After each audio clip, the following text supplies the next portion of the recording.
anyway, on the day that I was about to do the unthinkable, long story short, had a moment where instead I fell to my knees and I begged God to show me that if he was real, to please, show me. And the next day I woke up. There is the full story with a lot more details. She mentioned that she'll link below. Excuse me. So if anyone you guys would like to watch that, that's you can find more of those details there.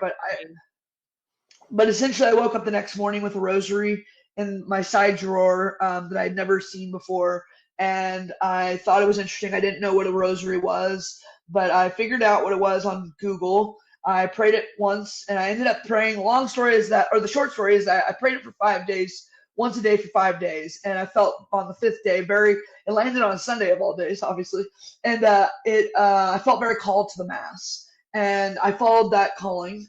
For whatever reason, I didn't know why I was being pulled towards the Mass. And at the Mass, I had an instant conversion. I would call it now the gift I received that day was the gift of faith through an immense and intense love that I felt from our Lord in the Eucharist. And so I basically turned my life around like that very day.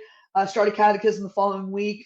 And I live a life of chastity now. I follow the precepts, all the teachings of the church.